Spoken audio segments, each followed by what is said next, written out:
Les pères du désert parlaient du démon comme oubli de l'être, ou pire, d'un mépris ou dégoût de l'être.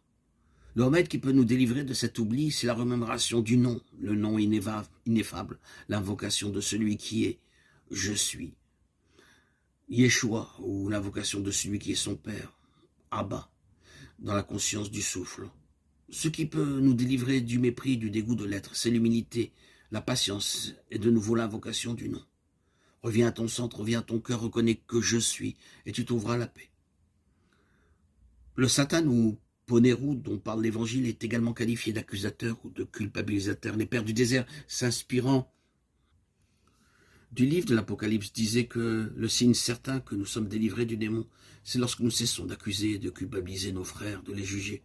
Il est mort l'accusateur de nos frères. Cela rejoint l'enseignement de Yeshua. Ne jugez pas pour ne pas être jugé, car du jugement dont vous jugez, vous serez vous-même jugé. Qu'as-tu à regarder la paille qui est dans l'œil de ton frère? Ne vois-tu pas la poutre qui est dans le tien? Ne pas juger, cela ne veut pas dire être dupe, laisser faire ou manquer de discernement, mais c'est cesser de se prendre pour Dieu et reconnaître les conditionnements de notre perception. Ce que je vois de l'autre, ce n'est pas l'autre, c'est moi-même, c'est lui à travers moi, dans les limites et l'étroitesse de ma perception, chargé de tous ces souvenirs qui rendent l'autre attirant ou répugnant. Délivre-nous de l'accusateur de nos frères. Arrêtez d'accuser et de culpabiliser les autres, arrêtez aussi de s'accuser, de se culpabiliser soi-même. Je ne me juge pas moi-même, disait saint Paul. Un autre est juge, un autre me connaît autrement, plus profondément et plus véritablement que je ne me connais moi-même. Il s'agit d'arrêter de juger, de se juger soi-même pour connaître enfin la paix. Qu'est-ce qui est à l'origine d'un désespoir, d'une lassitude, d'un refus d'aimer, d'un dégoût presque insurmontable à l'égard de tout ce qui se présente comme spirituel, comme autre, que les réalités tangibles ou mesurables?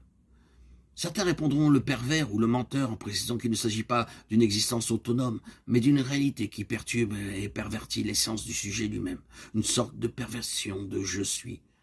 Est-ce l'ego qui se prend pour le soi, le moi qui se prend pour « je suis ». Nous avons tous rencontré des êtres pervers qui savent se servir du bien pour en faire du mal, qui savent corrompre les réalités les plus nobles pour s'en moquer, et introduire le doute ou le dégoût là où il y avait pureté et innocence. Ces personnes sont souvent très intelligentes, mais se servent de leur intelligence pour dominer et détruire, quelquefois s'auto-détruire. Il ne s'agit pas ici d'un mal qui serait absence du bien, mais du refus du bien. Il ne s'agit pas d'une haine qui serait absence d'amour, mais d'une haine de l'amour. Il ne s'agit plus d'une erreur ou d'un mensonge qui serait absence de vérité, mais d'un refus de la connaissance, d'une haine de la vérité. Et de tous les visages qui incarnent l'Aletheia, l'éveil, et particulièrement celui de Yeshua qui incarne la vérité et l'amour conjoint. Il ne s'agit pas d'un manque de cœur, mais d'une fermeture du cœur, d'un refus de toute forme de compassion et de pardon.